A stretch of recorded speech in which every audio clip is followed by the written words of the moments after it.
Good evening, Little Masters, and welcome to episode 112 of the Prancing Pony Podcast, where, now tonight, we're going to learn that the best place for a bonfire might not be a forest filled with conscious, ambulatory trees. Yeah, indeed. Maybe no trees at all. Certainly not old willows, at any rate. Folks, we'll head over to the common room in just a few moments, but first, I'm Sean Marchese, the real-life Lord of the Mark, and I'm here with the Man of the West, who I sometimes hear whispering in an unintelligible language, Alan Sisto. Well, and I might stick out a root now and then as well. So I've heard. Well, before I start feeling like we're being watched with disapproval, we've got a guest to welcome, which can only mean one thing. Today we're bringing you another new installment of The North Wing. Barliman Butterbur had a room or two in the North Wing at the Prancing Pony Inn made special for Hobbits, and this is our place at the Prancing Pony Podcast made special for some of our listeners, to give us a chance to get to know them. Absolutely. Well, rooms at the North Wing are hard to come by, so only our patrons at the Elrond's Honorarium and Círdan's contribution tiers are eligible. If you'd like to be one of the next patrons to join us, be sure to check out patreon.com/prancingponypod. Please do. We've got a waiting list for the North Wing right now, but we'll get to them all soon, and we will make room for more if necessary. Absolutely. Well then, for now, why don't we go ahead and welcome our guest to the North Wing tonight, Emily Breedlove. Hello there. Hello. Hello. Thanks for joining us. Thanks for having me. Well, Emily, I'm at a bit of an advantage here because you and I have been personal friends for many years, and Don't tell anybody. It's rigged, I tell you. It's rigged. Sean has friends? It's rare. It's rare, but no, we have known each other for more years than I care to count, and it's really just awesome to have you listening and supporting the podcast. So thank you so much. But because of that, I'm going to let Alan ask the first getting to know you question. That's fair enough. Tell us a little bit about yourself. You know, where you're from, what do you do, and what do your loved ones think of all this Tolkien stuff you're into? That sort of thing. Oh, where I'm from. Well, I'm kind of from all over the place. I grew up in northern New Mexico. I lived in Oklahoma for a while. We don't talk about those days. I went to high school in Connecticut. I went to conservatory for 6 years, got my bachelor's and master's there in San Francisco. Started on a kind of opera singer's career path, and then decided it wasn't really something I was enjoying. So messed around with some other things. I've been a writer and a proofreader, copy editor, and yoga teacher and improviser. And I ended up in Austin, Texas. I've been here for 14 years, just about. And since I've been here, I've had a career change. And last summer, 2017, I earned my master's degree, or Master of Arts, in clinical mental health counseling. Wow. And with expressive arts. My goodness. Yes. That's quite an answer. That's a mouthful of an answer right there, both in terms of... It was a long I question. did. Don't ask a question you don't want to know the answer to, right? We're good at long questions. You know that. We are. And so I'm curious to the last part of that. Like, you know, what do you run into with your family when it comes to this Tolkien stuff? Oh, that. Well, last Thanksgiving I spent with my sister and my dad and his wife and my mom. Just everybody was there, and I hung out with my sister's son, my nephew, and he just wanted to watch the Peter Jackson films. That's all he wanted to do, just chill out and watch the movies. So I kind of bounced between cooking and hanging out with him, and I started talking to him about what I was learning or had learned on the podcast about the Silmarillion. And my dad was sitting there. He looked at me and said, "Wow, you're a nerd." He was the one who introduced me to Tolkien in the first place. I remember when I was really young, there was like a leather-bound book that was the green cover and a green kind of sheath, I guess, the box that you'd put the book in and out of. It was The Hobbit, and I was just fascinated by it, and I was intimidated by it, thinking, well, this is for older people to read. So I didn't actually read the books till I was in my late 20s, but have loved them, loved the films, and going back to the books after the films, and just really realize how much the films affect my memory of the books, and I do prefer the books, but the films are some of my favorites in existence. So good. That's awesome.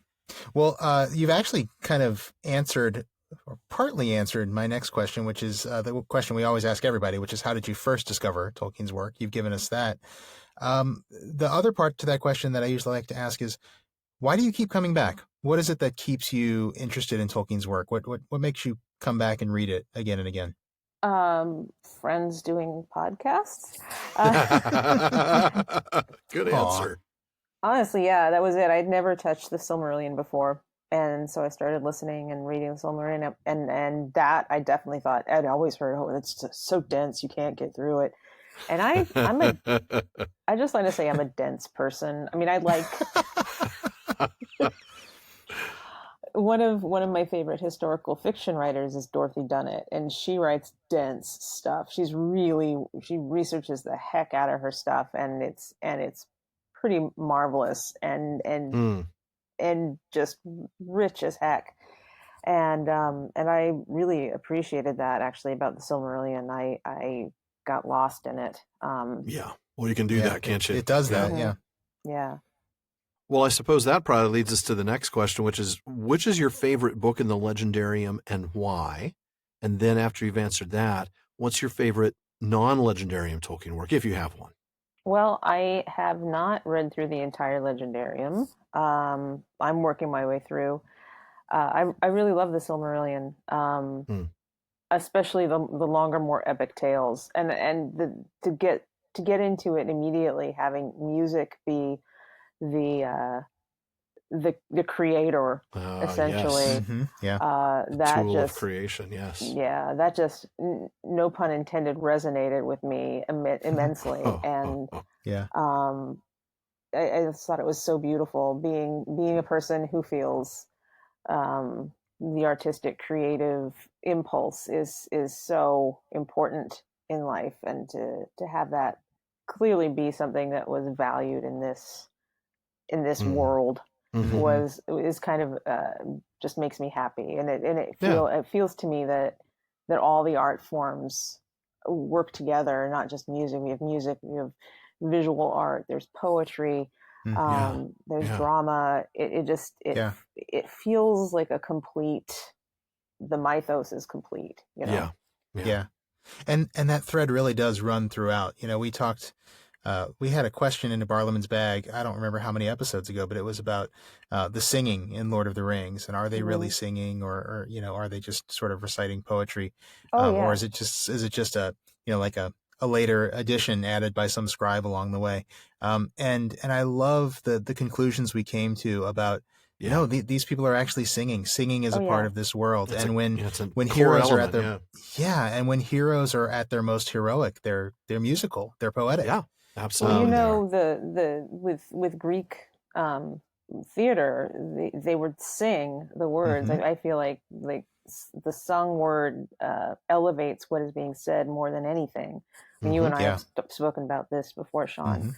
Yep. It takes the commonplace parlance into the level of the divine or the transcendent. It makes normal life into a ritual. It enhances the ritual. It makes things just sit in a more profound place in the body.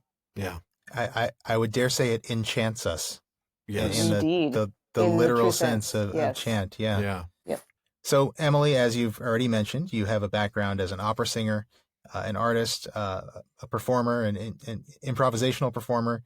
I really have been wanting to ask you this question for a long time, and I haven't for some reason yet. But there's that comment of Tolkien's in the Milton Waldman letter where he talks about his work leaving scope for other minds and hands wielding paint and music and drama. Mm-hmm. I'm going to ask you to pick. Could you pick one story from the Legendarium that you would most like to see adapted or readapted with a performative aspect? It would be so interesting to see Turin. It would be so interesting because there's that melodrama is so intense, and there's so much in it. Happy people are really boring to watch on stage. You're right. And this it's got some really choice, excellent roles in it. And and if you were to set it to music, man, You could do a really good operatic, tragic piece with that, couldn't you? Oh yeah, Well, you really I'm could. thinking like it makes me think about Salome, which regards Strauss set, and it's just like or Wozzeck or anything that just like rips your heart out and stomps on it about 5 different ways. Which the Turin story does. Yes, it does. Boy, how much fun would it be to play Glaurung in that? Oh, he's got some of the best lines in that whole story. And now for a lightning round of quick questions and answers. So we're going to, like I said, these are quick questions and answers. Who's your favorite character in The Lord of the Rings? Sam. Favorite scene or favorite moment? In The Lord of the Rings? Sure. I am no woman. No, I am no man. I am no man. Yeah. I am no woman. She's now so confused. It's late. It is late. It is late. I am no man. That is a great moment. Rivendell or Lorien? Lorien. Do you consider yourself a Merry or a Pippin, if you had to pick one of those? Merry. Yeah. Favorite author or book other than Tolkien? Oh, it changes, but just in general, China Miéville. Love him. Okay. All right. Well, some great answers tonight. Thank you, Emily. We really have enjoyed having you here in the North Wing. But I do think it's time for all of us to head back to the Common Room to join the rest of the listeners. Thank you again, Emily, and we'll hopefully see you back at our next Questions After Nightfall, if not sooner. Hope so. Yep, absolutely. And now we return you to the podcast already in progress. Well, it's always fun to welcome someone to the North Wing, but this one was really special for me because we've been friends for a long time, and I hope all of you out there enjoyed it. Indeed. Well, before we move on to our chapter discussion tonight, we want to thank Jordan Ellis Rennells for sponsoring this week's episode. Jordan is a musician, composer, and music teacher, and Tolkien reader. Just as we've spent a lot of time exploring and analyzing the themes of Tolkien's works, Jordan has invested time in understanding the way Howard Shore composed the scores for the Lord of the Rings films. And he's looking to take on new music students from anywhere in the world for piano, drums, guitar, or any other fretted instrument for Skype-based lessons. He's also looking for folks who are interested in studying music composition. Jordan has spent years devising his own methods and explanations in music theory and relates the technical concepts back to real life and human emotions. So if you play an instrument, or if you're interested in studying music composition with an experienced composer and music teacher, or even if you just need some sound design and scoring done for a project of your own, be sure to visit www.learntolisten.net. And be sure to let him know you heard about him here on the Prancing Pony podcast when you reach out. That's www.learntolisten.net for Skype-based music lessons or to study music composition with Jordan Ellis Rennells. We'll be sure to put a link to his site in our show notes and social media posts. Yep, and thanks, Jordan. Now, let's take a leisurely hike through the peaceful woods of the Old Forest. Well, not so fast, my friend. First of all, we have a correction to make. Near the beginning of episode 107, we were talking about Frodo's reluctance to put his young friends in danger, especially Pippin. Alan, you said that Pippin was less than half Frodo's age, and I was right there with you. Well, yeah. Our old friend Chris B. in Illinois wrote to us to point out that this is incorrect. Of course, we know Frodo's age because his 33rd birthday was Bilbo's farewell party. That makes him 50 in this chapter, 17 years later. Right. Well, Pippin's age is less well documented, but it is documented. Actually, in the first chapter of Book 5, Minas Tirith, when Pippin meets Birgil, son of Baragond of the Guards, he tells the incredulous lad that he's 29. Now, that takes place only a few months in the future from now, so regardless of when Pippin's birthday is, and whether he's 29 already or he's 28 and has a birthday at some point in the next few months, neither one of those is less than half of 50.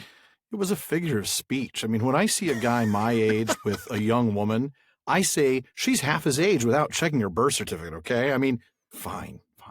I will do my penance in the chamber of failed elementary school mathematics for that one as soon as we're done with this episode. As you should. But thanks, Chris, for bringing this to our attention so politely and so eloquently. In fact, folks, I got to tell you, Chris submitted his correction to us in this brilliant pastiche of C.S. Lewis writing style. That was amazing, yeah. But now, on with the Old Forest. Indeed. Well, and as usual, we're going to start near the beginning, but not actually at the very beginning. Not quite the beginning. No, not quite. We're gonna pick up right after 6 o'clock, and I'll start there. Soon after 6 o'clock, the 5 hobbits were ready to start. Fatty Bolger was still yawning. They stole quietly out of the house. Merry went in front, leading a laden pony, and took his way along a path that went through a spinney behind the house, and then cut across several fields. The leaves of trees were glistening, and every twig was dripping. The grass was gray with cold dew. Everything was still, and far-away noises seemed near and clear. Fowls chattering in a yard, someone closing a door of a distant house. In their shed they found the ponies, sturdy little beasts of the kind loved by hobbits, not speedy, but good for a long day's work. They mounted, and soon they were riding off into the mist, which seemed to open reluctantly before them and close forbiddingly behind them. After riding for about an hour, slowly and without talking, they saw the hedge looming suddenly ahead. It was tall and netted over with silver cobwebs. Okay, now I guess before we dive into that, we should probably at least talk about what happened before that. We just didn't want to read it all. What do you got? Backtrack to the beginning of the chapter here, where Merry wakes Frodo up at 4:30 in the morning. Well, and wakes him up from that dream that we were talking about at the end of the last episode. Oh, yeah, that's true. Yeah. That vague dream that was with a white tower. Full of meaning. So much imagery. Absolutely. Yeah. So it's very, very early. In fact, Merry tells him it's 4:30. Sam is already up getting breakfast ready. And I love the way he says this. Even Pippin is up. Like, he's just amazed. Even Pippin is up. because who would expect Pippin to be up at this hour? Exactly. But notice that Sam is actually working. He's getting breakfast ready. Somehow I have a feeling Pippin's not working. Pippin's probably drinking a cup of coffee. That's exactly right. Yeah. Mary's sort of the project manager, isn't he? We talked about really how he's kind of the planner. He's the lead. Yeah. Yeah, he's the one making sure Frodo gets up. Mm-hmm. Waking up at 4:30 in the morning is not a joy, I will tell you that. I'd be a little grumpy, I think. I don't know.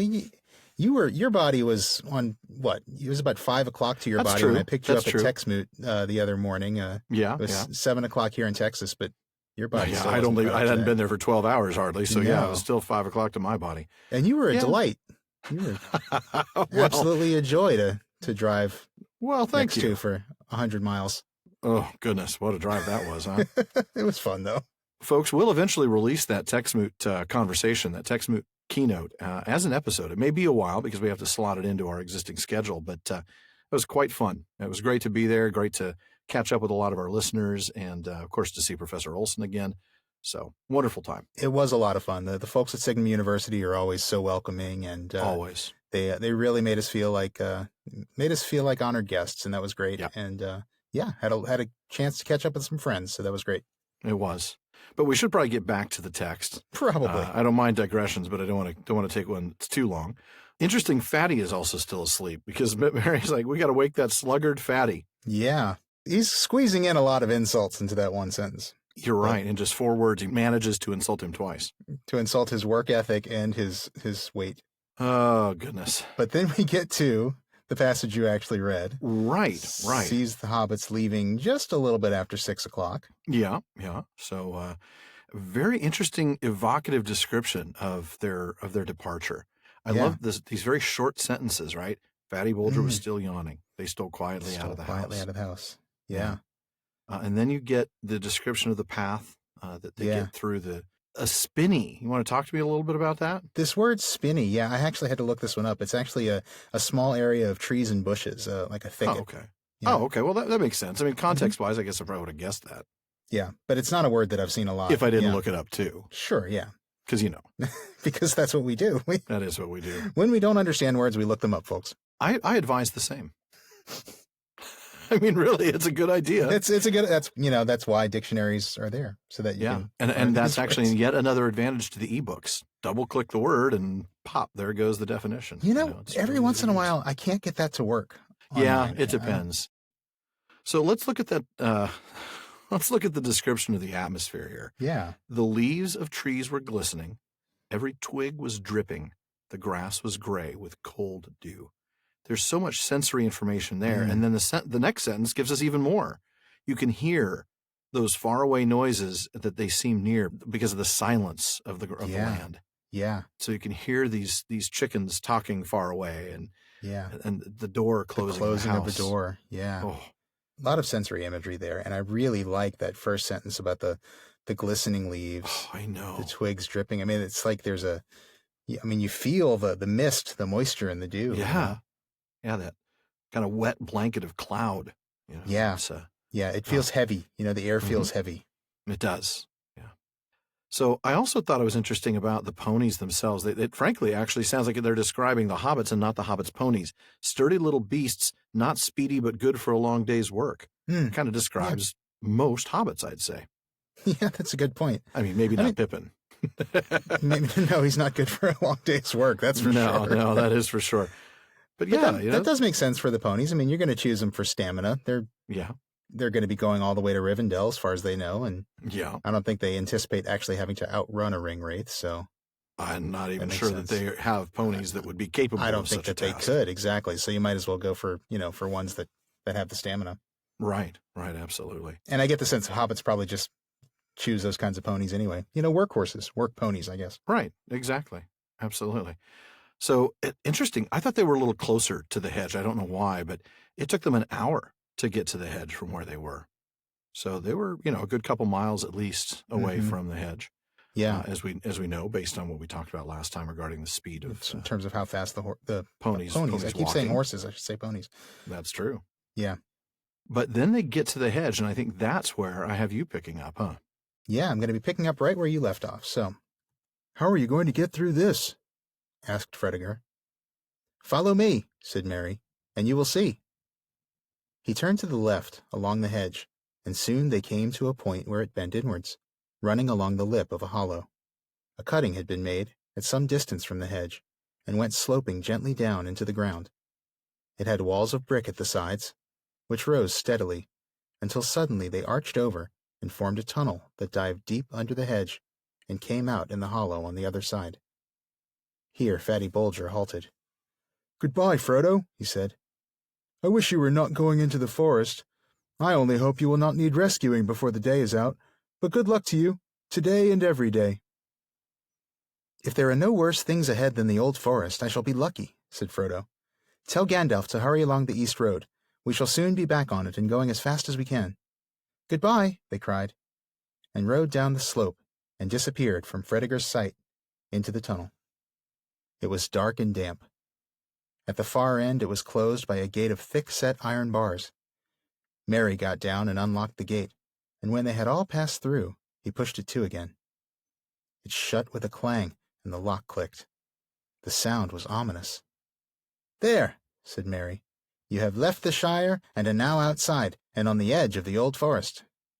Maybe not a place you want to be, but it is their best option since riding on the road would definitely net them some trouble. Yeah, it's what they've got. I mean, and I love this ominous sound as they exit. I know we want to go back and talk about a little bit of this, but since that's fresh in my mind right now, I just love that. You just get this sense of, we're not in Kansas anymore. Yeah, and a permanence, like an inability now to go back. The lock clicked. Yeah, there's a real sense of permanence to that. You're right. Yeah. Kind of scary, as it should be. I mean, that's kind of the point here. Yeah, exactly. He's done a very good job of setting this atmosphere to create this sense of foreboding, this sense of a little bit of fear, and it's a good thing. Yeah, Tolkien's so good at that. We don't talk about that often enough, but he's so good at writing these scary passages, both these kind of ominous, foreboding, sense of dread type passages, and really scary stuff, which we'll be seeing soon. That's true, and I think it's because he does it in a way that's very different from modern writers. He doesn't rely on the jump scares. He doesn't rely on violence necessarily to be the scary thing. It's all psychological. It's all the environment. It's all the atmosphere and thoughts and things like that for the most part. He's really good at that creeping kind of dread. Yeah. Exactly. The creeping dread. You've got a bit though. I think you pointed out that this is more of that. This tunnel that they arrive at, this tunnel that goes under the hedge. It's very clearly an archway. It's brick walls and an arch that goes under.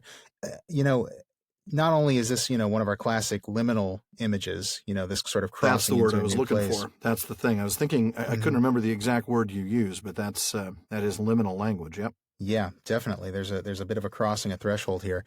But I also noticed how much this reminded me of Mirkwood, which also had a kind of tunnel leading into it. If you go back to I've got a paragraph here from The Hobbit, Chapter 8, that describes the passage into Mirkwood. It says, "The entrance to the path was like a sort of arch, leading into a gloomy tunnel, made by two great trees that linked together.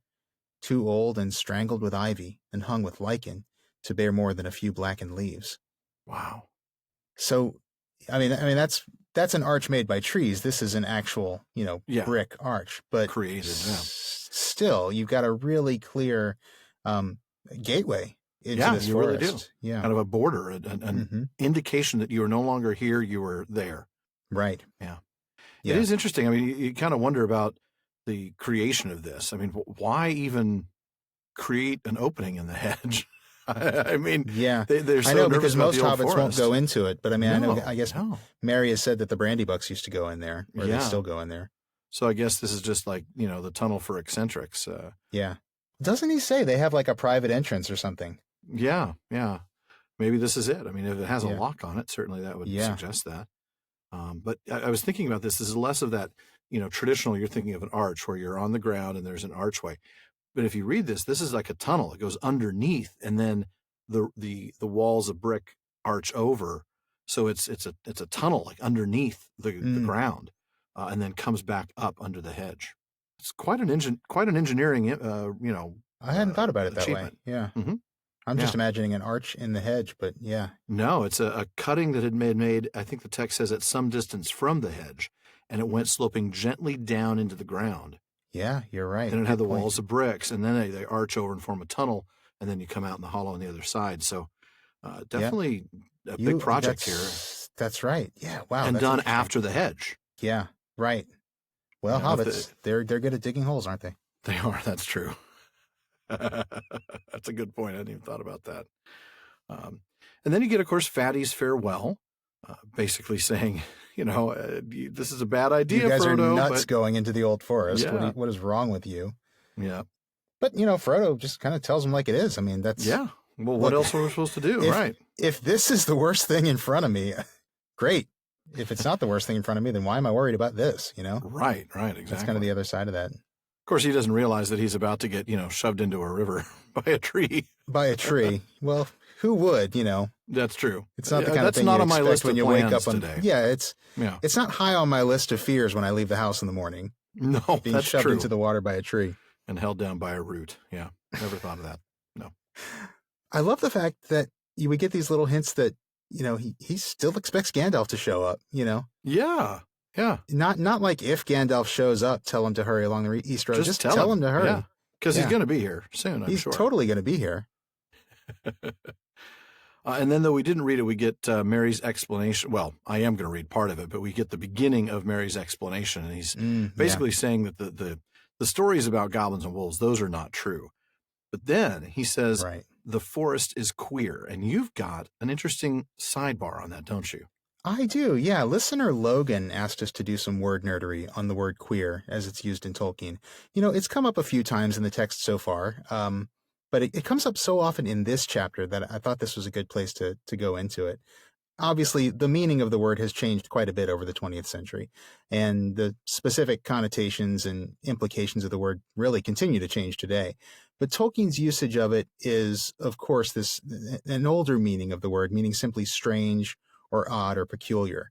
It is a word with some obscure origins, but from what I could find in some of my usual sources, Oxford English Dictionary and other places online, it might actually be related to a German word quer, Quer, which means crosswise or at right angles or obstructive. And it might also be related to the English word thwart, which we usually think of as a verb, like to thwart something is to prevent something from happening. But it was actually originally an adjective or an adverb. Something that was thwart your path or athwart your path was across your path. Right. So I think the best way to make etymological sense of this word, the way Tolkien is using it, is to think of queer as meaning strange, but with a particular connotation of, sort of going against the grain or obstructing, kind of getting in the way.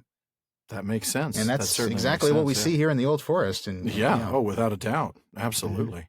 And it certainly fits the way, let's say, the Hobbits of the Shire view the Hobbits of the Marish, or vice versa. That's true. Yeah. They very against the grain. They go against the grain. They're eccentric. They do things differently. Yeah. Yeah. And in a way that's not necessarily, acceptable. Yeah. Yeah, exactly. There is definitely an element of judgment to it, Oh, yeah. Most certainly. Well, I'm going to go ahead and pick up right after that and read more of Mary's description of what does happen in the Old Forest. So he says, everything in it is very much more alive, more aware of what is going on, so to speak, than things are in the Shire. And the trees do not like strangers. They watch you. They're usually content merely to watch you as long as daylight lasts and don't do much. Occasionally, the most unfriendly ones may drop a branch or stick a root out or grasp at you with a long trailer. But at night, things can be most alarming, or so I am told. I have only once or twice been in here after dark, and then only near the hedge. I thought all the trees were whispering to each other, passing news and plots along in an unintelligible language. And the branches swayed and groped without any wind. They do say the trees do actually move and can surround strangers and hem them in. In fact, long ago they attacked the hedge. They came and planted themselves right by it and leaned over it. But the hobbits came and cut down hundreds of trees and made a great bonfire in the forest and burned all the ground in a long strip east of the hedge. After that, the trees gave up the attack, but they became very unfriendly. Well, yeah. I guess so, yeah. You cut down hundreds of me and burn them. I'm going to be pretty ticked. But they did attack the hedge. I mean, come on. Yeah. And that's interesting, isn't it? Well, yeah. I mean, we're going to have to talk about that, I think, later on, maybe as we get into the forest itself, as to what not only caused them to attack the hedge, but what enabled them to do so, right? Yeah. I mean, how do trees attack the hedge, and why? Yeah, the Hobbits, deforestation campaign, It wasn't, it wasn't unprovoked. It was not. I'm sorry, I'm getting a movie quote in my head. I love the smell of napalm in the morning. It smells like victory. I mean, oh man, yeah. Just imagining the hobbits riding out to Ride of the playing, Valkyries. yeah.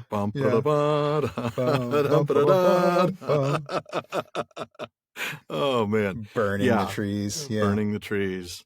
No, it wasn't unprovoked. Come on, the trees attacked first. That's right. I'm on Team Hobbit with this one. Yeah. Han shot first. Exactly. The trees shot first. That's right. I like this spooky bit about they're whispering to each other, passing Isn't news that and thoughts cool? in an unintelligible language. I mean, and yet audible. You can hear it. It's not. It's not entirely silent. You can hear it. You just can't understand it. It's just. I mean, it'd be spooky enough if they were whispering in the common speech, but the fact that you can't understand what they're saying just makes it even scarier. Kind of makes me think a little bit of when Frodo observed that there were voices in the Nazgul whale, and he said there were voices or there were words in that voice. Yeah, and that was no bird. Yeah, not that there's an actual connection between those two. No, but just, no. Yeah, that awareness, the creepiness, that awareness that somebody's talking, you don't know what they're saying. Yeah. Yeah, which makes what they're saying all the more terrifying because it could be anything. Exactly. They're obviously hostile. Yeah. And then I'm not going to read that part, but there's a very interesting thing we want to touch on in the next paragraph. Mary tells them that something makes paths, that the paths seem to shift and change and here's the word again, in a queer fashion. So, yeah. We want to talk a little bit about that, don't we? Yeah, we do, because I think it's worth, we'll be seeing this as we go through this chapter, that there really are more than one thing in the forest. There is more than one thing in the forest that's kind of making these paths. And I think that's hinted at here by Mary. Mary says there are various queer things living deep in the forest. Right. But I think, that's a hint that there's more than just these strange trees. There's also something else, and we're going to see what that something else is in the next chapter. Yes, we will. Well, even in the next episode, we'll see it later on in this chapter. Oh, yeah, that's right. I'm sorry. You're right. I knew what you meant. Our listeners probably knew what you meant too, but yeah. They probably did, but that is what I meant. Yeah, the next episode. Yeah. Well, why don't you go ahead and pick up a little bit after they get into the old forest here. Okay. The hobbits now left the tunnel gate and rode across the wide hollow. On the far side was a faint path leading up onto the floor of the forest, 100 yards and more beyond the hedge, but it vanished as soon as it brought them under the trees. Looking back, they could see the dark line of the hedge through the stems of trees that were already thick about them. Looking ahead, they could see only tree trunks of innumerable sizes and shapes, straight or bent, twisted, leaning, squat or slender, smooth or gnarled and branched, and all the stems were green or gray with moss and slimy, shaggy growths. Mary alone seemed fairly cheerful. "You had better lead on and find that path," Frodo said to him. "Don't let us lose one another, or forget which way the hedge lies." That's good advice. That is good advice. And it would be helpful for not losing one another? Yeah. Some rope. That's exactly what I'm thinking. thinking. Come on, Sam. Why didn't you bring some rope? You're supposed to be helpful. You're supposed to be this, knowledgeable guy. I know, right? You think he figured it out here that he needed some rope, or you think it wasn't until later? I think, you know what? He doesn't mention it certainly till later. No. And I think he kind of remembers it. Well, I think we see him remember it later, but yeah. Still, this would have been a hint. This would have been a handy time to have it. You're right. It would. So the description of these tree trunks, oh my goodness. They're not pretty. Look at all those words. I know. Straight, bent, twisted, gnarled, green, gray, shaggy growths. I love it. Slimy. Ugh. Oh, yeah. These are ancient. Yeah. Just. These aren't the trees in Lorien. Right. No. Right. No, these are not attractive trees. Right. They're definitely intimidating and unpleasant. But Mary seems to be perfectly fine. How is that possible? He's the one who's been here before. That's true. That's true. He's got more experience of this forest than they do. Yeah. But it does get even more tense. In fact, I'm going to pick up a little after that and read through.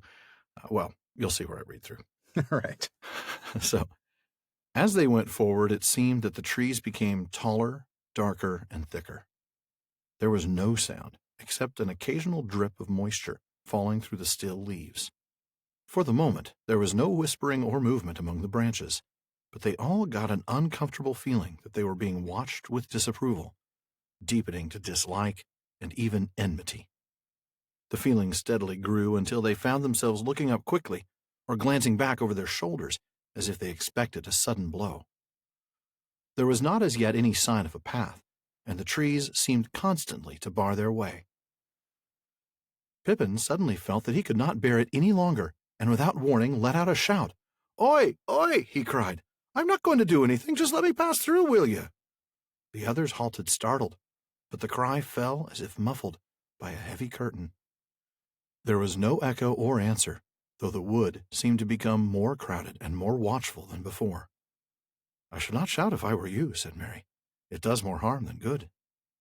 Ooh, oh my. Man, that is foreboding. Isn't it? I mean, it just the incredibly tense atmosphere it must have taken for Pippin to get to the point where he felt he had to say something. Yeah. Yeah. Just the oppressive nature of this. Oppressive is a good word for it. Yeah. Because it just feels like a stifling space, Yeah. You got no room to breathe almost. And intimidating. Yeah. Mm-hmm. And again, you see how good Tolkien is at writing these passages that are just filled with this kind of creeping dread, Just a building tension. Yeah. Mm-hmm. Yeah. My goodness. Well, I was just going to point out, you mentioned Pippin's just kind of shouting to nobody in particular. Yeah. But Mary's response, I mean, he seems perfectly at peace with the idea that the trees are able to hear Pippin shouting. It's just like, hey, don't shout. That makes it worse. Right, right, exactly. And it does remind us that, he is familiar with this place, as we were just saying. It's a little bit like Michael Drout's epistemic regime, we talked about that in the different characters know more than others. Yeah. Mm-hmm. That's a very good point. You're right. And we see it in this case through the perception of Pippin, who knows the least. Right. Yeah. So they do end up getting to the bonfire glade. We're not going to read that passage, but they do get there. Actually, we'll read the next passage, though, when they arrive. And that's where I'm going to have you pick up, because we've got some wonderful landscape descriptions here, don't we? Yeah, there's some pretty cool stuff here. The light grew clearer as they went forward. Suddenly, they came out of the trees and found themselves in a wide circular space. There was sky above them, blue and clear to their surprise, for down under the forest roof they had not been able to see the rising morning and the lifting of the mist. The sun was not, however, high enough yet to shine down into the clearing, though its light was on the treetops. The leaves were all thicker and greener about the edges of the glade, enclosing it with an almost solid wall. No tree grew there, only rough grass and many tall plants, stocky and faded hemlocks and wood parsley, fireweed seeding into fluffy ashes, and rampant nettles and thistles. A dreary place, but it seemed a charming and cheerful garden after the close forest. The hobbits felt encouraged, and looked up hopefully at the broadening daylight in the sky. At the far side of the glade, there was a break in the wall of trees, and a clear path beyond it. They could see it running on into the wood, wide in places and open above, though every now and again the trees drew in and overshadowed it, with their dark boughs. Up this path they rode. They were still climbing gently, but they now went much quicker and with better heart, for it seemed to them that the forest had relented, and was going to let them pass unhindered after all. Boy, that idea that the forest itself has, that much sentience and awareness. That the and forest ability. actually has a will and has intentions towards you. Mm-hmm. Not necessarily good ones, yeah. No, definitely not necessarily good ones. Yeah. I love the description of these plants. Yeah. Though I have to say, when I heard fireweed seeding into fluffy ashes, we had just watched Despicable Me, so all I could hear was a little girl going, "It's so fluffy!" I'm pretty sure she was talking about a unicorn, though, and not fireweed. Probably not fireweed she was thinking of. Probably no. not. Probably not. Well, and I only know that because I actually looked up some of these plants in Yeah. Flora of Middle-earth. Yeah, by Walter the and book Graham you Judd. have that I don't. Yeah. Yeah, it's a good one. There's a lot of cool stuff in there. Good reference. Yeah. And the authors of that book point out that this is the only time that two of these plants are mentioned in the entire legendarium. Fireweed, which is Camerion angustifolium. If you say so. I hope I'm pronouncing that somewhat right. I hope you are too. Is a weedy plant that is actually very beautiful, they say, and typically grows in disturbed and previously burned woodland clearings. So that explains, seeding into fluffy ashes. Certainly. And, the bonfire glade would seem to be an appropriate place for it. Right. And then this wood parsley is the other one that's never mentioned anywhere else in the legendarium. Wood parsley, they believe, is Anthracus sylvestris, which is more commonly known as cow parsley. Now, that's not to be confused with giant cow parsley or giant hogweed, which, if you're a fan of Peter Gabriel's Genesis work, is invincible and seems immune to all our herbicidal battering. Well, that may be our most obscure music reference yet, really. The two people in the world who might get that may not listen to our show. I try. There's a couple out there that I'm sure will get it, but yeah, maybe. I'm trying. Wow, every once in a while, I got to lob an obscure one out there. Yeah, that's really obscure. That's on the 1 to 10 chart of obscurity. That one goes to 11. Very well done. Well done. The Judds point out that the wood parsley, if it is Anthracus sylvestris, is very similar to and often confused with the third plant listed here, which is hemlock. Now, of course, that does appear elsewhere in the legendarium in the story of Beren and Luthien. That's right. Beren first found Luthien dancing under the hemlocks in a clearing in the forest of Neldareth, a scene that was directly inspired by Tolkien's own life as he related to his son Christopher in letter number 340. And you can see episode 31 way back in season 1 for this story in more detail. So he says to Christopher, "It was first conceived in a..." Okay, I'm sorry, but I'm picturing him. If we just changed a couple of words here, "You were first conceived in a small woodland glade filled with hemlocks." Christopher's like, Christopher. "No, Dad, I don't want to know. Dad, I don't want to know. Stop. Dude, I don't want to know." Her eyes were bright, man. She could sing. No. And No, dance. stop. Stop, Dad, stop. I don't want to know. Goodness. No. I'm going to read the quote as is and not I took pictures, son. Look. No. Oh, that's terrible. Quite possibly criminal. I just don't want. All right. Now let's Dad, be. no. It's funny. I don't know. That was bad. I probably crossed a line there. All right. So, Professor Tolkien relates to Christopher. It was first conceived, it being the legend of Beren and Luthien, the tale. Story, yes. Right, the story, not Christopher. It was first conceived in a small woodland glade filled with hemlocks at Roos in Yorkshire, where I was for a brief time in command of an outpost of the Humber garrison in 1917, and she was able to live with me for a while. In those days, her hair was raven, her skin clear, her eyes brighter than you have seen them, and she could sing and dance. That's right. That's right. And who that can is forget? Lovely. Despite my terribly tasteless humor, that really is beautiful. Oh, our terribly tasteless humor. Well, we were both right there. I just dragged you along. I'm blaming you. You're a bad influence. I've corrupted you, sir. You are the Melkor to my Sauron next time. What's interesting about that story is that, according to the Judds, hemlocks don't actually smell that great. Oh, wow. And it could be because of this that actually some Tolkien authorities believe that it wasn't actually hemlocks or Conium maculatum that Edith danced under at Roos, but actually the very similar looking Anthracus sylvestris, which is called wood parsley here in this chapter. Huh. But the Judds actually say that, well, since there are hemlocks and wood parsley side by side here in the bonfire glade, and Tolkien is referring to both of them distinctly, Tolkien must have known what he was doing by making a distinction between them. True. And so they figure that, regardless of what may actually have been growing in Ruse in 1917, we need to infer that Luthien was actually dancing among true hemlocks. One last thing, we should point out that none of these parsleys are similar to the kind you buy at the supermarket. That is a different species altogether and doesn't appear here in the Old Forest. It just gets served in restaurants on the side of your plate, and you don't eat it. But, you don't eat it. It does grow in Ithilien. That's right. It does, doesn't it? Yeah, it does. We'll get there in, about 4 years, yeah. Yeah, and we still won't be eating our parsley. No, probably not. But yeah, so it's, I think the thing that was the most striking to me about the reading from the Judds is that, the fireweed especially is actually kind of a pretty plant, with purplish flowers. So I think there's something there that helps explain why it's kind of a relief to them. Even though it's a dreary place, it is a relief after the claustrophobic anything is experience. Nice after that closed forest. Yeah, absolutely. Well, this is a very good point. Yeah. Yeah. But still, these flowers would actually be nice to look at. I would. Yeah. I'm not saying I want to go to the bonfire glade or anything, but they seem quite pretty. The next moot will be at the bonfire glade. I'm not sure how many people will show up.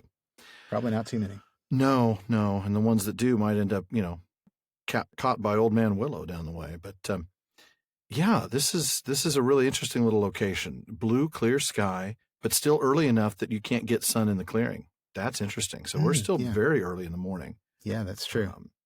So they're not too far away, really, from the hedge. They can't be.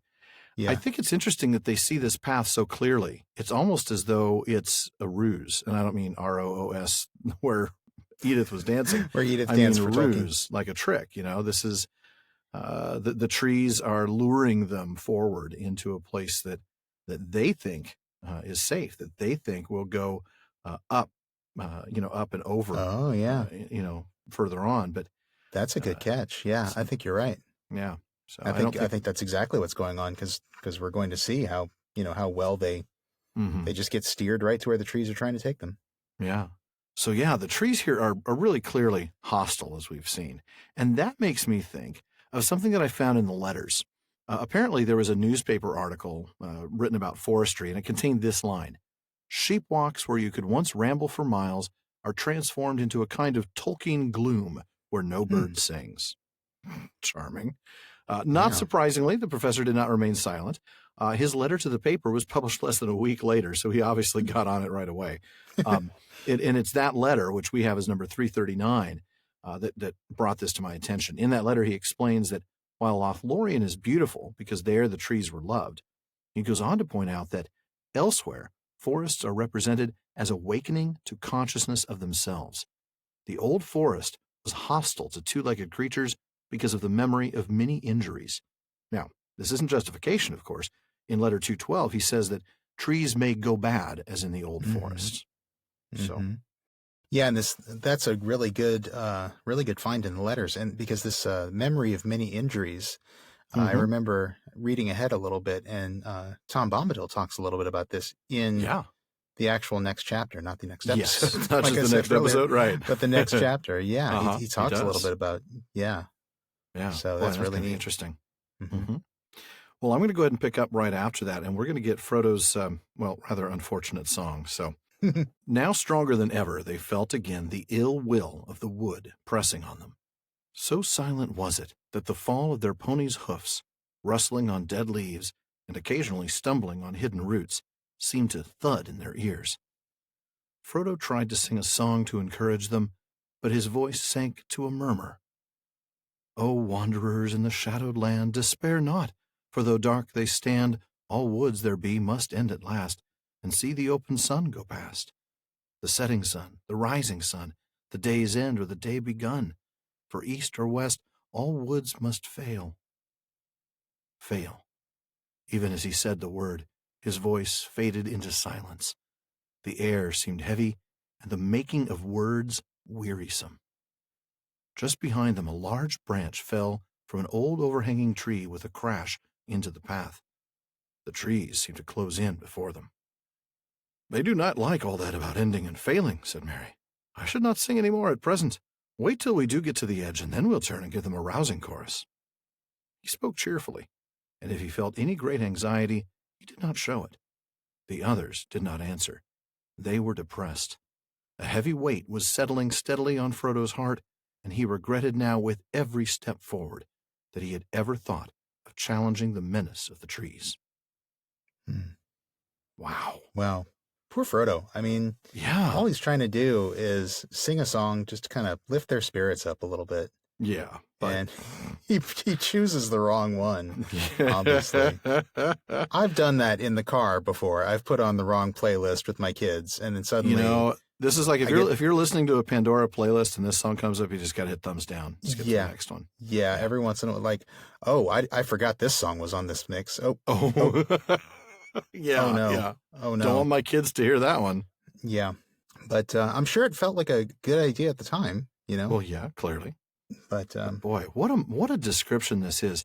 The making of words wearisome. I'm sure there are some who wish that would happen to us, that maybe it would just be a little harder for us to make so many darn words. Yeah. That's going to show up in our next iTunes review, I'm sure. Probably. If only the making of words were wearisome for them. Yeah. This is an intense moment. The trees are like, what did you just say? What was that? You talking to me? Are you talking to me? Words. Right. Those are fighting words, man. Yeah. And Mary, once again, he knows, he gets it. He's like, the trees don't like this. He's again, perfectly comfortable with the idea that the trees are listening to them. Yeah. And that the trees have a reaction. And the trees have a reaction. And it's an unpleasant and that the trees would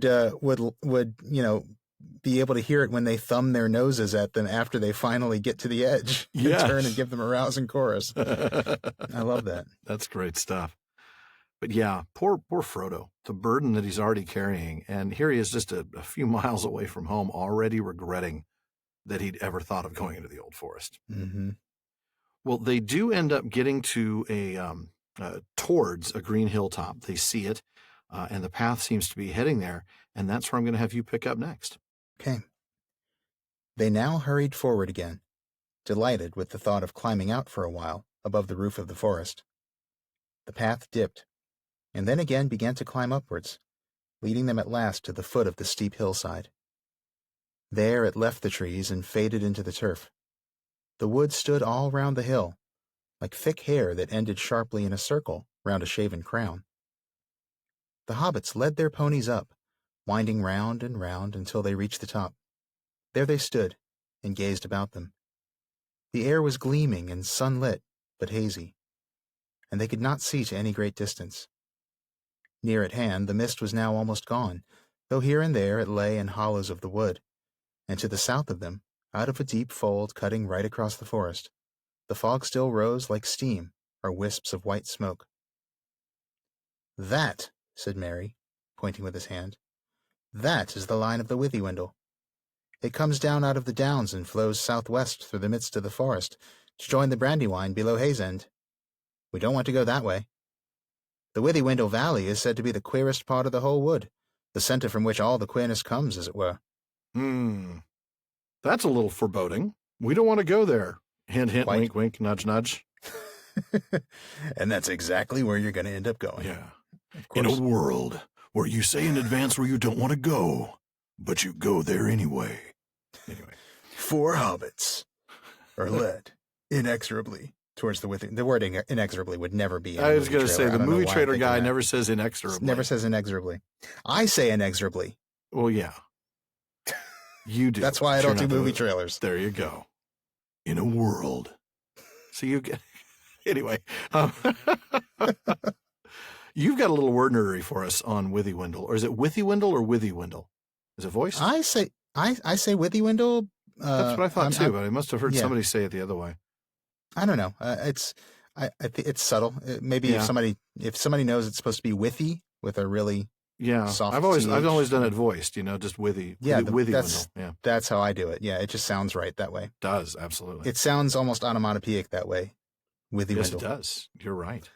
But it's not onomatopoeic. Actually, Tolkien explains it in the nomenclature as meaning a winding river bordered by willows, or withies. There you go. Withy is actually a word for willow, and Tolkien says it's not uncommon in English place names, but windle does not actually occur. He says Withywindle was modeled on Withywind, a name of the convolvulus or bindweed. Okay, bindweed. Now that's a genus of flowering plants growing on vines or on bines, which are climbing vines. Right. Or shrubs. Morning glory is actually part of that family. That's right. Yep. Mm-hmm. Now, Ring of Words actually goes a little bit further into this and explains that the element withy does mean willow, but its oldest meaning in English is a band, a tie, or shackle consisting of a tough, flexible twig or branch, as of willow or osier. As Tolkien implies, withywindle does not occur as an English word, but a verb windle does exist, meaning, among other things, to move sinuously, to meander. Oh, on wow. The basis, okay. Yeah. I know. So on the basis of a real word, this is going back to Ring of Words, on the basis of a real word, which is withywind, the name of a winding plant that strangles and smothers other plants, Tolkien has created a name for the Old Forest River with elements that exactly fit its character, willow and wind sinuously. Wow. It may also have been influenced by an Old Norse word, vidvindl, which literally means ivy. Oh, my goodness. Isn't that cool? Which must be related to that real word about the plant that strangles and smothers other plants. Withywind, yeah. Because ivy certainly does that. Wow. Yeah. Wow, that is amazing. And how it's just Isn't a single place name, and he does that much in terms of tying it in. Wow. Yeah, and it's sort of this multilingual wordplay, you know? Mm-hmm. Yeah. Pulling in this Old Norse word and the English word and the meanings of these two parts of the English word. It's incredible. That's pretty amazing stuff. Yeah. Yeah. But not a place you want to go. No, definitely not. Not in this particular case, because it is where all the queerness comes from, as Mary says. Mm-hmm. Now it's nearing midday, so we know it's at least a couple hours later. It's about 11 o'clock. It says, so they can't see the hedge to the west. They're far enough in now that they're beyond being able to see the hedge, and of course they're still so far south that they can't see the road to the north. Mm-hmm. But interestingly, they can see the downs, can't they? Yeah, I'm going to read that paragraph, and we'll tackle that. On the southeastern side, the ground fell very steeply, as if the slopes of the hill were continued far down under the trees, like island shores that really are the sides of a mountain rising out of deep waters. They sat on the green edge and looked out over the woods below them while they ate their midday meal. As the sun rose and passed noon, they glimpsed far off in the east the gray-green lines of the downs that lay beyond the old forest on that side. That cheered them greatly, for it was good to see a sight of anything beyond the wood's borders, though they did not mean to go that way if they could help it. The Barrow Downs had as sinister a reputation in Hobbit legend as the forest itself, which apparently is more foreshadowing. I mean, quite a bit. Yeah. Yeah. It's almost like, frying pan fire, Yeah, it really is. You're right. If we were to get out of the old forest, well, that way there's the Barrow Downs. That's just as bad. Don't want to go there. Yeah. Right. Maybe even worse. Well, here at least we just know it's equally bad, as sinister a reputation. As sinister, yeah. Interestingly, Hammond and Skull point to an observation by Tom Shippey that he makes in Author of the Century, that Tolkien himself would, of course, been very familiar with these sorts of downs. He says, barely 15 miles from Tolkien's study, the Berkshire Downs rise from the Oxfordshire Plain, thickly studded with Stone Age mounds, among them the famous Wayland's Smithy, from which a track leads to 9 Barrows Down. So, certainly just cool. Not very far away, he would have been seeing these sorts of characteristics in the land. These sort of mounds, yeah. Yeah. And we will be seeing those things up close and personal in a few chapters. Yeah, just a little bit too close. Yeah, agree. Yeah. Get closer. Too close. Yep. The day may come when I will stop making Aladdin movie references, but it is not this day. So, nope. So interestingly, they go ahead and leave this hilltop, and they realize that the path is not going the direction they thought it would. They had hoped that they were going to get to the north, because the path certainly started there, but it kept winding around, and they realized they were heading towards the Withywindle. So they head off road and think that that's where they're going to make way to the great east-west road. But what happens, Sean? And that doesn't seem to be a good idea. No, it doesn't. Don't leave the path. Don't leave the path. At first, their choice seemed to be good. They got along at a fair speed, though whenever they got a glimpse of the sun in an open glade, they seemed unaccountably to have veered eastwards. But after a time, the trees began to close in again, just where they had appeared from a distance to be thinner and less tangled. Then deep folds in the ground were discovered unexpectedly, like the ruts of great giant wheels, or wide moats and sunken roads long disused and choked with brambles. These lay usually right across their line of march, and could only be crossed by scrambling down and out again, which was troublesome and difficult with their ponies. Each time they climbed down, they found the hollow filled with thick bushes and matted undergrowth, which somehow would not yield to the left, but only gave way when they turned to the right, and they had to go some distance along the bottom before they could find a way up the further bank. Each time they clambered out, the trees seemed deeper and darker, and always to the left and upwards it was most difficult to find a way, and they were forced to the right and downwards. Boy, that's just scary stuff right there. I mean, the is, trees yeah. are manipulating their path without even making a path now. Yeah, and they can't even really figure out that it's going on while it's going on. It's sort of, it's in hindsight that they realize, oh man. You know what it reminds me of? I know you haven't seen Doctor Who, so I'm going to lob this at you, just like you occasionally lob the Star Trek references at me. Fair enough. There's a particular monster in Doctor Who, and a few episodes of Doctor Who called the Weeping Angels, and they're these they're aliens that look like statues of angels, just stone angel statues. And normally they look graceful and pretty like angel statues would, but then when you turn your back on them, they move and attack, but they only move when you're not looking. So you'll get terrifying. I know. So it's some of the scariest stuff that show ever did.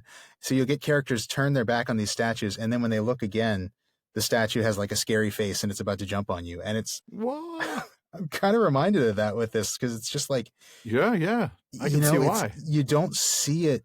You don't see the trees moving, but they are, and they're clearly moving. They're just moving further ahead. They're moving so that the hobbits don't see it happening. Ooh. Yeah. Oh, that's just creepy. Yeah. Well, I'm going to pick up right where you left off, and we'll see what happens here.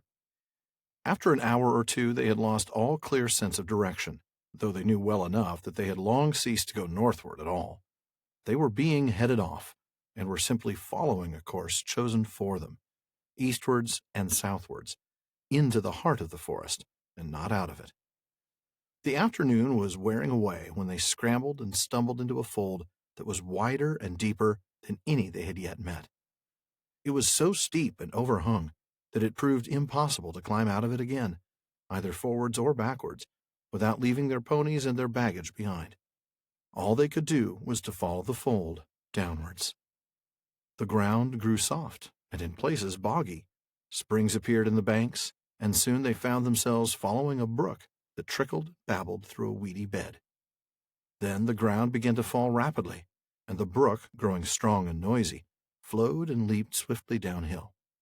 They were in a deep, dim-lit gully, overarched by trees high above them. After stumbling along for some way along the stream, they came quite suddenly out of the gloom. As if through a gate, they saw the sunlight before them.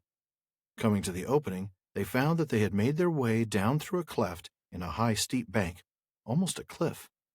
At its feet was a wide space of grass and reeds, and in the distance could be glimpsed another bank, almost as steep. A golden afternoon of late sunshine lay warm and drowsy upon the hidden land between. In the midst of it there wound lazily a dark river of brown water, bordered with ancient willows, arched over with willows, blocked with fallen willows, and flecked with thousands of faded willow leaves. The air was thick with them, fluttering yellow from the branches, for there was a warm and gentle breeze blowing softly in the valley, and the reeds were rustling, and the willow boughs were creaking. Wow. This description, if this is where you pick up and you haven't read any part of the chapter up until this point, it's pretty. It's beautiful. The golden afternoon, the space of grass and reeds, the lazy river, all the gorgeous willows. But But what a moment. I mean, this is really pretty. I mean, I can see this scene in my head and, oh man, that's beautiful. It really is. I mean, there are a few things that aren't as pretty. There's, these boggy places. There's well, this no, weedy that's bit. true. I'm at the part when they get out through the cleft in the high You're bank. at the end. You're at the end part of it. Yeah. Yeah. As if through a gate. It's kind of like an improvement on the earlier. Yeah. But you're right about the willows. I mean, all these different. Oh, must be beautiful. All this willow variety.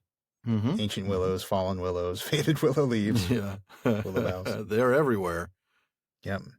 What a moment.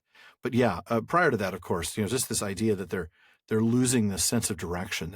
They're following a course and not making their way, and this sort of passive versus active thing. And it reminds me of what we talked about not too many episodes ago about you never know where you'll be swept off to when we talk about stepping into the road and why that was so important versus onto. Yeah. The idea that you just kind of get kind of lost in this road. You're in something. You're surrounded by something. Exactly. You're not on something. It takes you somewhere, whether you want to go there or not. Whether you want to go there or not, where it goes. Yeah. Yeah. Well, this idea of losing all sense of direction actually reminds me of, again, something else from Tom Shippey. You mentioned something from one of his books recently. This is actually from an article that he wrote in 2012, which was actually an edited version of a talk that he gave back in 2002. Wow. And the title of the article was Trees, Chainsaws, and Visions of Paradise. And in it, he says something really interesting about forests. He says, the literary functions of the wood are then, first of all, to get lost in, and second, to find your way out of. This makes sense literally, for the main thing about a wood is that you can't see very far. In particular, you can't see the sky, and so you readily lose your bearings, as indeed happens to the hobbits as they make their way through the old forest. True. But losing your bearings very easily has allegorical meaning, error, moral as well as physical blindness, a sense of despair. Wow. Yeah. So that's kind of what's going on here from sort of a literary symbolism perspective. They are lost. They are adrift. They are sort of kind of powerless. You talk about passive versus active. They're kind of powerless here. They don't really have a lot of agency. No, you're right. And I do want to give a hat tip to one of our listeners, Luke Shelton of the Tolkien Experience Project. Yeah. He actually put this article in my head recently when he mentioned this quote not long ago in a Facebook group, and that's what reminded me of it. So, yeah. Thank you, Luke. Thank you, Luke. Okay, well, we're not going to read this next little bit, but we find that Merry, of course, recognizes this as the Withywindle, and then he finds a footpath, and he realizes, hey, if we turn left and go down there, we're gonna end up outside of the forest. But Pippin has a thought on that, doesn't he? Pippin isn't really too trusting on a lot just of things. Yet. Yeah, he does. He's not quite on board with the let's follow the mysterious path in the dark, evil forest. Yeah. Yeah, right. Who made the track, do you suppose, and why? I am sure it was not for our benefit. I am getting very suspicious of this forest and everything in it, and I begin to believe all the stories about it. And have you any idea how far eastward we should have to go? No, said Mary. I haven't. I don't know in the least how far down the Withywindle we are, or who could possibly come here often enough to make a path along it. But there is no other way out that I can see or think of. There being nothing else for it, they filed out, and Mary led them to the path that he had discovered. Everywhere the reeds and grasses were lush and tall, in places far above their heads, but once found, the path was easy to follow. As it turned and twisted, picking out the sounder ground among the bogs and pools. Here and there it passed over other rills, running down gullies into the Withywindle out of the higher forest lands, and at these points there were tree trunks or bundles of brushwood laid carefully across. And that's pretty different from the other paths, isn't it? It is. This kind of comes back to what we talked about before about the multiple forces at work here.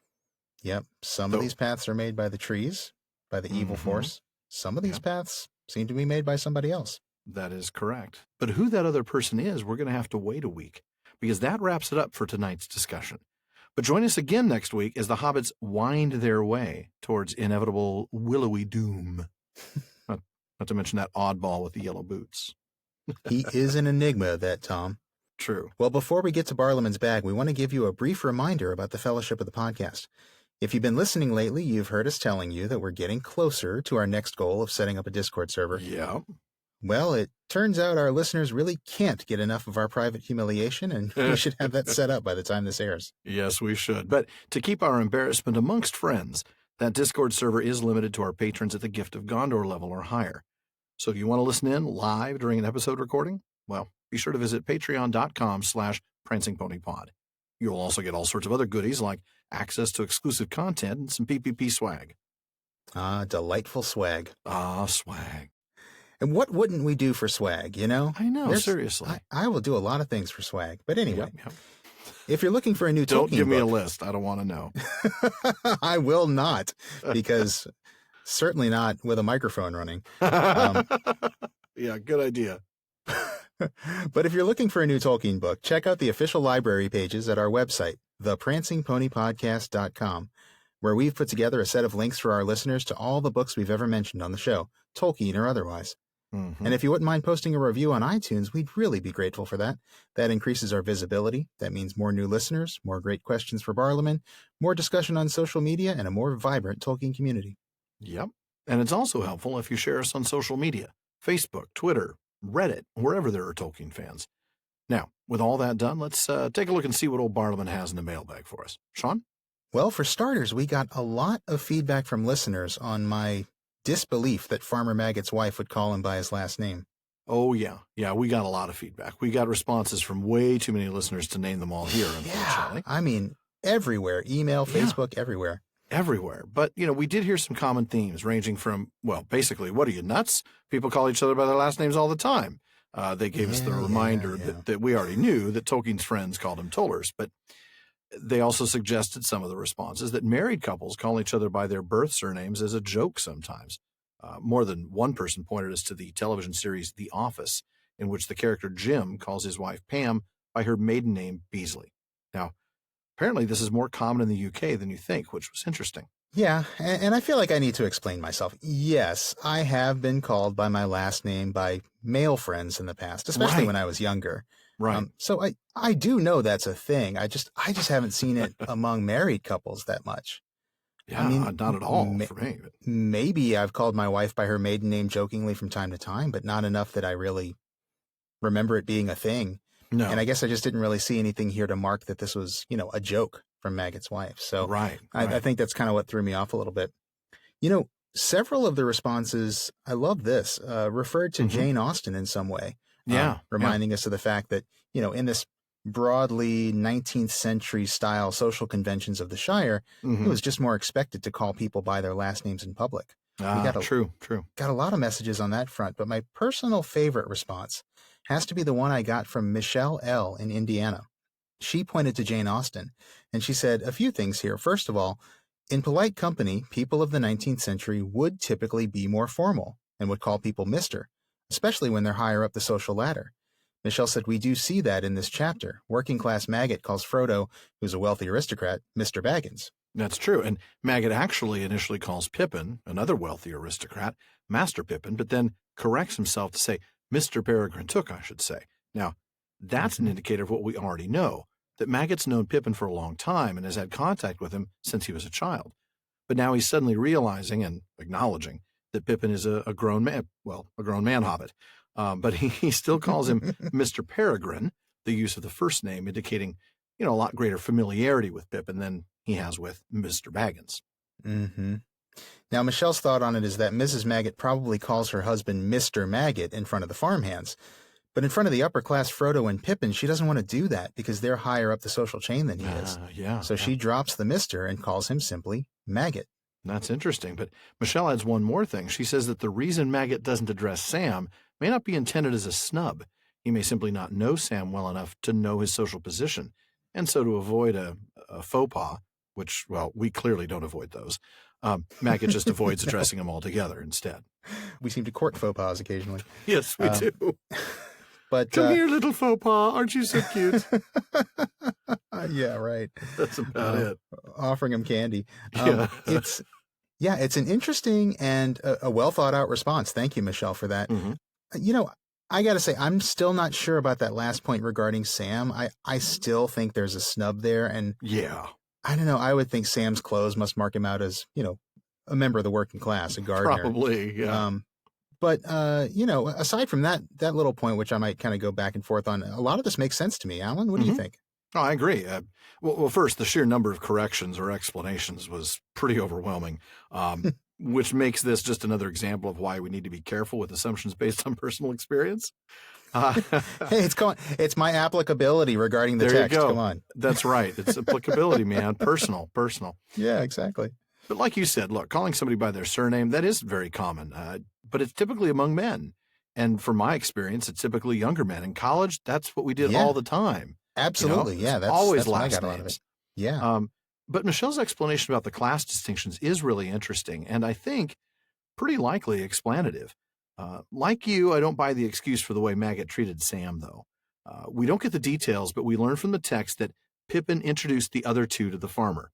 And since his introduction of Frodo included some details, it seems reasonable to assume that his introduction of Sam was at least enough to establish his social position, say as the servant of Frodo or the servant of Mr. Baggins. So yeah. I think that was definitely a snub. I still think it was a snub too. Yeah, of course it was. He doesn't like Hobbiton folk. So right. Anyway, we've got another question. This one from Don S., writing to us from Between the Mountains and the Sea. He says, who wrote the ring verse? If Sauron, why is it written from the elvish perspective? If by some elf, then there was a time prior to the verse's composition when the ruling ring was unengraved. And then Sauron heard the verse, thought it was cool, and, took the ring down to the mall to have it engraved? But it would have to be the Mall of Mount Doom because the other Zales don't have the ability to engrave the One Ring. Oh, come on. We know Sauron went to Jared. Oh, maybe. Yeah, maybe. Well, Don wrote back later saying he'd come up with a possible answer. He says, it almost feels like the ring verse is an amalgam of the ring inscription, which feels like a Sauron-made spell added to an elvish bit of lore that explains the rings. Well, Sean, what do you think? I think Don's possible answer is the right one, and that's where I was headed myself before he wrote back to us the second time. Give us time, man. We would have gotten it for you. We would have gotten there for you. But thank you for giving us the answer, Don. Absolutely right. Sauron wrote the two lines that are actually engraved on the ring in the Black Speech. One ring to rule them all, one ring to find them, one ring to bring them all, and in the darkness bind them. You know the words, folks. Now, Gandalf says at the Council of Elrond that these were words that the smiths of Eregion heard and knew that they had been betrayed. So, yes, Sauron wrote those words, and the elves heard them. And then what they must have done is they wrote the ring verse then to preserve the lore of that betrayal and to warn future generations. Yep. And that's why they put those two lines that Sauron composed, the two lines that are actually on the ring. That's why they put those into the poem. It's a way of helping future generations identify the One Ring in case, other memories of what that inscription actually means might be lost over time. Yeah, I think so. I mean, that really does seem like the most reasonable explanation to me, certainly. So kudos, Don. Good answer. Thank you, Don. I think we have time for one more, don't we? Yeah, I think we do. So Darren G. wrote in to ask, I noticed that almost every single transition, and he's talking about transitions of ownership of the One Ring, is accompanied by an act of violence. The two peaceable transfers I can think of are from Bilbo to Frodo, with the help of Gandalf, and from Sam back to Frodo after Shelob. Were there other peaceful transfers?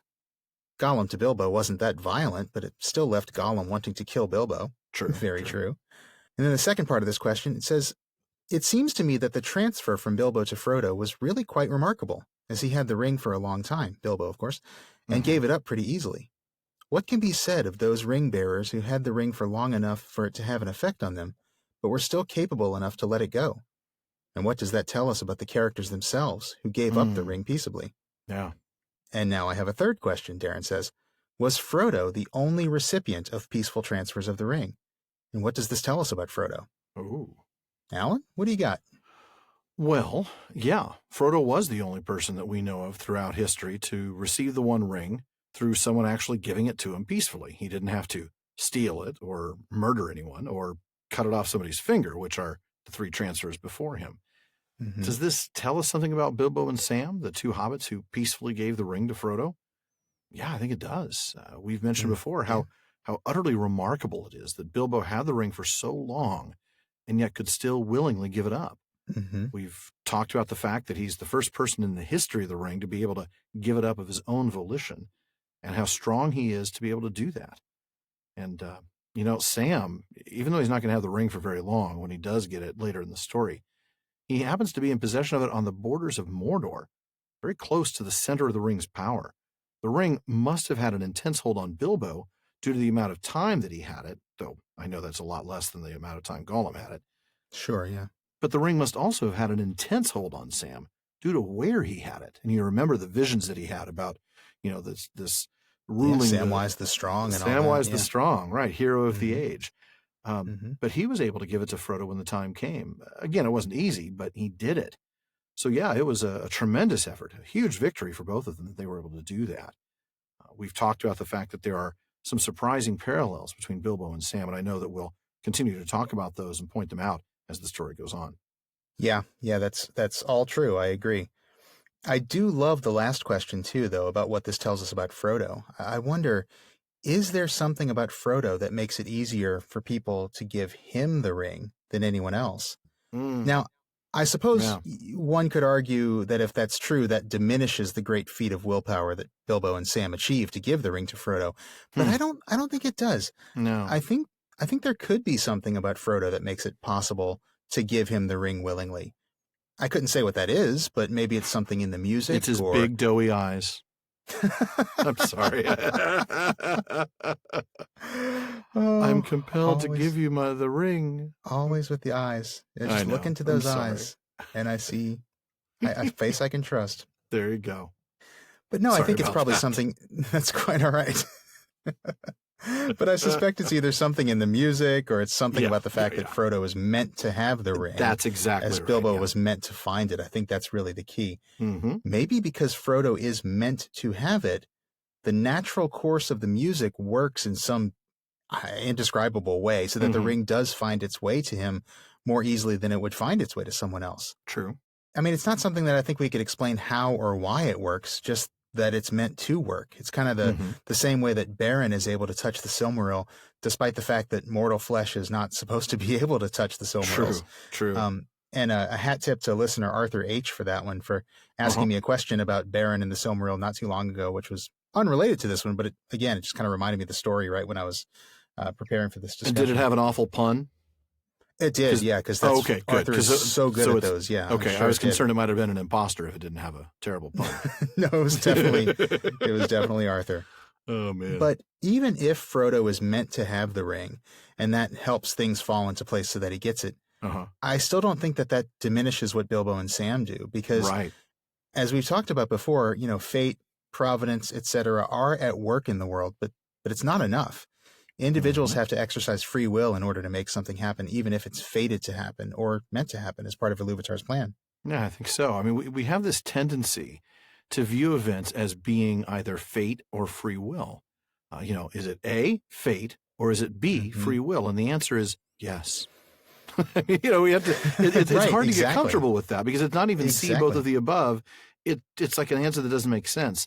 But really, so often it really is a combination of both fate and free will. Even though I understand that doesn't fit into our thinking very clearly, I do think you're right that doesn't diminish what Bilbo and Sam do, even if the music supposedly fates the ring to go to Frodo. Yeah, because it can still only happen by their free will.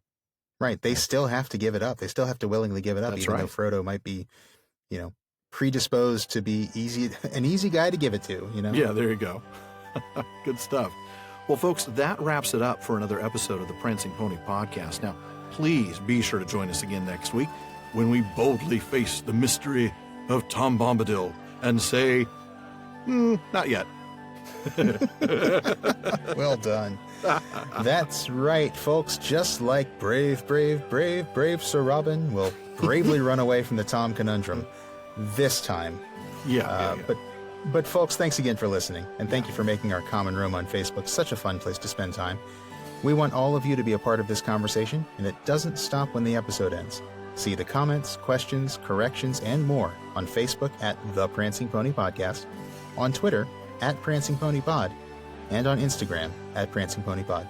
And a very special thank you to our patrons at the Kierdance contribution tier: DeMay in Alaska, James in Virginia, Tamsin in Minnesota, Emily in Texas, and Chad in Texas. Thank you all. Make sure you don't miss any episodes of the Prancing Pony Podcast. Subscribe to the show through iTunes, Spotify, or your favorite podcast app. And one last thing as always, don't forget to send your thoughts, comments, and most of all, your best bonfire barbecue recipes to Barliman at theprancingponypodcast.com. And, well, we'll try to get him into our next show. Shh, don't tell the trees. However long Pork ribs we've with had... a fireweed sauce is all I'm thinking about. Fireweed sauce, I love it. Well, however long we've had, it's still far too short a time to spend among such excellent and admirable listeners. But until next time. Farewell, friends.